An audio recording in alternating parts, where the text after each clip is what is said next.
Hello crafters and welcome back to the Crafty Meraki YouTube channel. My name is Deepa from Designs by Dee, and today I am sharing this Christmas card that uses a repeated pattern on the background. This is really simple to do, and we're going to do a little bit of stamp surgery, so I do warn you that this video is not for the faint of heart, but I guarantee you that we're not going to do anything that's going to ruin your products. So these are the products we're going to be using. I'm using the Blooming Noel Set. Now there is an EAP for this, so if you're not too much into coloring, doing the Copic coloring, these EAPs really come in handy because they're pre-colored. There are 4 different color schemes or styles that these are colored in, so you can pick from the 4 of those, and you could choose to actually just cut those out and use that instead of doing what I'm doing today. And for my sentiment, I will be using the Gilded Holiday Greetings set. Now, this set is really cool. You basically just foil all of these sentiments on this one plate, and then you have the coordinating die, which cuts out all of those sentiments in one go. It's one of my favorite types of products that is available in the Crafty Meraki store. So let's go ahead and get started. I'm grabbing my Blooming Noel stamp set. So here's where the surgery is going to come into play. Now take a good pair of scissors and cut the smaller poinsettia out. Now I like to cut these in straight lines, so I kind of get like a bit of a shape, whether it be like the sides of an octagon or something going on. This way it allows you to place it back in and you'll be able to use it again as a full stamp. So just to show you how easy that is, I'm going to grab my Altenew stamp wheel and turn over the platform there, the stamping lid. I'm going to put down the main stamp so you can see, and then all I really have to do is, like a puzzle, just fit this in real nicely, and then the stamp is one again, and I can use this for stamping the entire image if I want.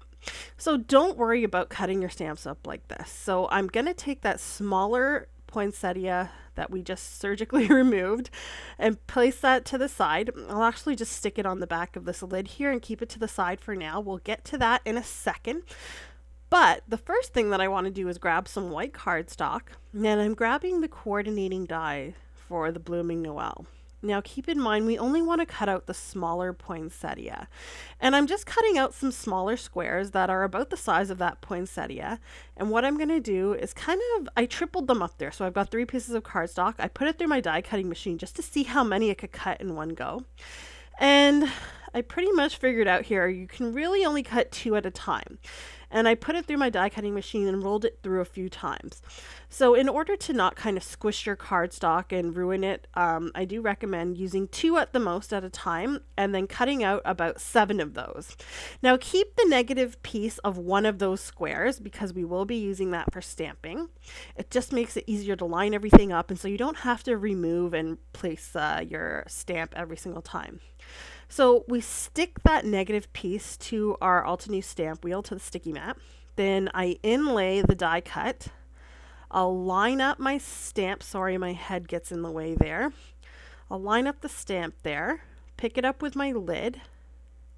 And basically I've got like a makeshift kind of platform here that's just going to stamp this poinsettia out. I can stamp a whole bunch of them, and one by one, and stamp them all out, so it doesn't take me too much time. Now because I'm going to be doing Copic coloring with this, I'm using Memento Tuxedo black ink, which is Copic safe, so that I won't get any bleeding or smudging when I do my coloring.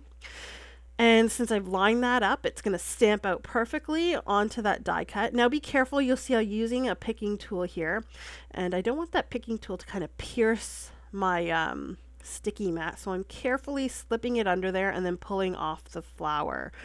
And I'm going to do the same thing. I'll just inlay the next one, ink up my stamp again. Now make sure you're positioning your wheel properly or it won't stamp out in the right way. You'll notice I have like little enamel dots on each corner, like the north, south, east, west type directions on my stamp wheel to make sure I'm stamping it in the right direction each time. And then I'll just continue to do this over and over until I've stamped out the full 7 die cuts here of this poinsettia.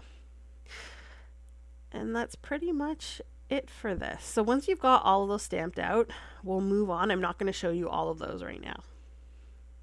So I've kind of taken I've cut out all of them and I've stamped all of them. Now I'm going to do my Copic coloring. So I kind of like to use the stamp wheel to do my coloring. I find that it's easier to move the platform on my surface and move it around so that I can kind of color the areas that I want rather than having to move that sticky mat. And the sticky mat comes in handy for just basically keeping everything in place. I find since this is a bit of a smaller die cut, rather than holding it down with my finger, and you'll see I have like the long nails that get in the way too, this works out way better. It's also easier for you guys to kind of see what I'm doing here.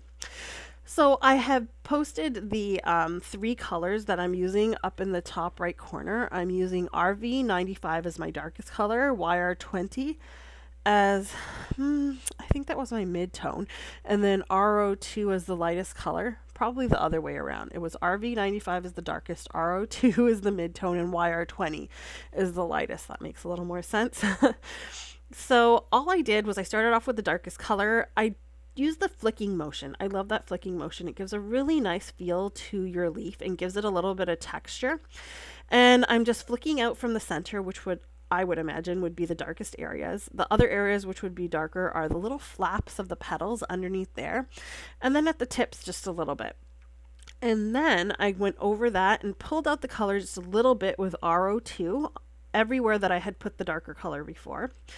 And then I just kind of used the YR20 to kind of blend in everything, to kind of give it more of a cohesive gradient from one color to the next. And then I didn't do it for this poinsettia, but I went back and did it on all of them. I grabbed the RV95, the darkest color, and then I just went over those darkest areas again just to deepen them a little bit and give it a little bit more depth. And that was basically it. So keep in mind that this Copic coloring is what you're going to have to do for all 7 poinsettias. I was just in the mood to do some coloring. I find it therapeutic. Whether you do or you don't, it's really up to you how you want to do this. Before I continue, I'm continuing to color in the center of the poinsettia. You could do that any color you like. I use E37 and Y17 to just make them like a browny yellow color. So they're all colored in and ready to go. Sped that up a little.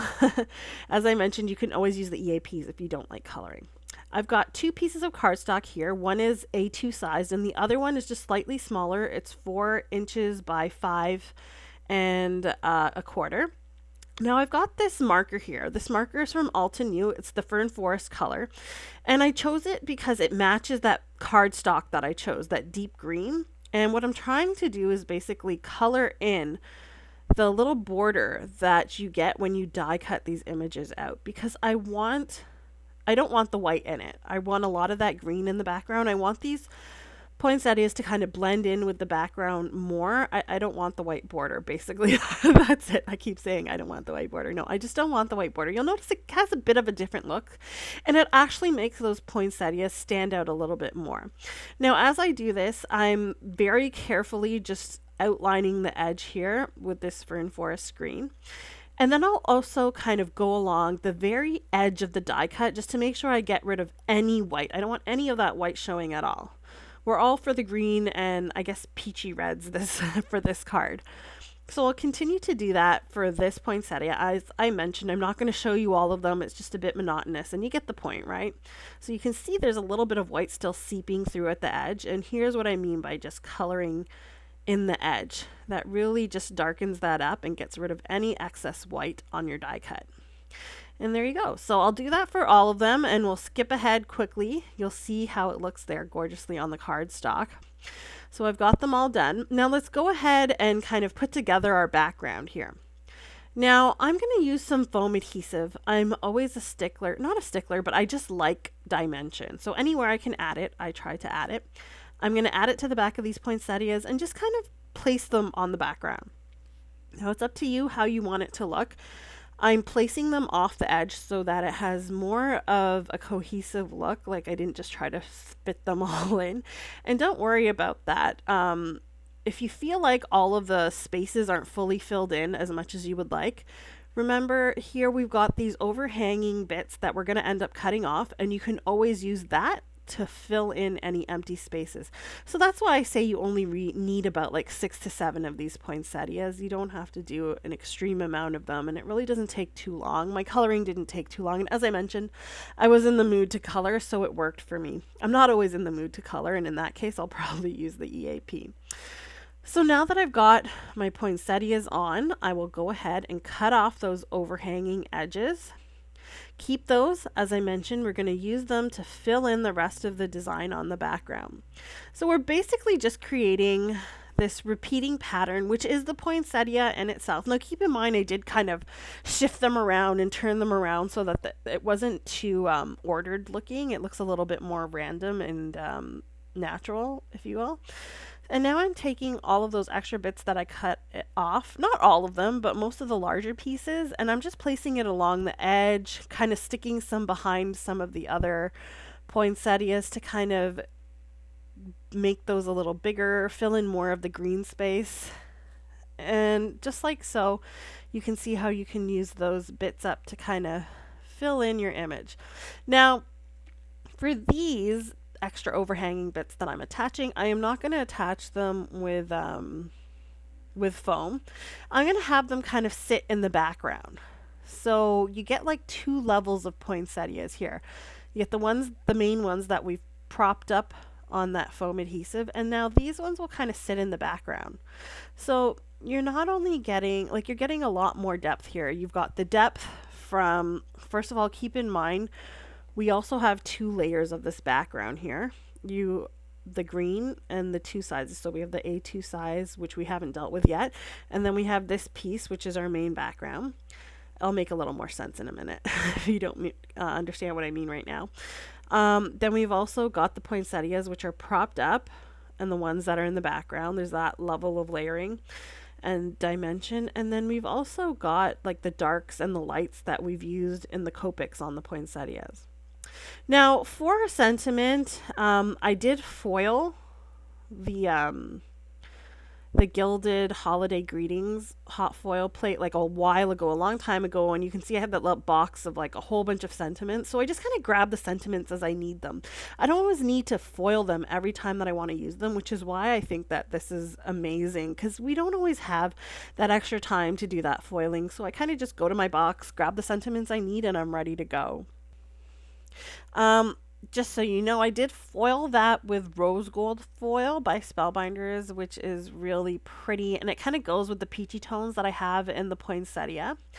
Now I have a little triangle die that I have from Pink Fresh, and I've cut that out to kind of just highlight my sentiment a little more. It creates a little bit of a background there so that it doesn't get kind of lost in the poinsettias. I attached the Merry Christmas to it with some foam adhesive. Now I've got my A2 size white card base. I've attached that green cardstock, which is also A2 size, as my background. And now I'm adding this background piece with all the poinsettias on it on top. So you get a really nice border there without having to really cut too much. And you don't have to do that. You could put that on white if you wanted. Now I'm adding a bit more foam, and I'm adding my sentiment there in the middle.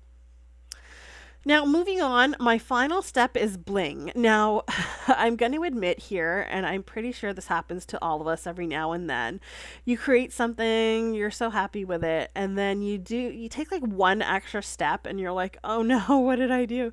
And that's how I kind of feel here. I wanted to put those green gems on there to give it a bit of shine in the background, but I feel like I put a little bit too much on there. So if I were to redo this card, I might kind of only put like 5 gems or so in the background rather than all the ones that I did. But I mean, I went ahead and I did it anyways, and my kids assured me they liked it, so I'll go ahead and go with it. So I did go ahead and add a bunch of these gems in like larger and smaller sizes, and I'm still looking at it and feeling like I shouldn't have added so many, but I hope you still like the design for this card, and I hope that at least the poinsettia portion and just the repeated pattern is something that you feel like you can use in your crafting. I hope something here has appealed to you. Everything that I've used in this video has been linked in the description below. Don't forget to check out the Crafty Meraki store, and like and subscribe, and I'll see you all next time. Bye.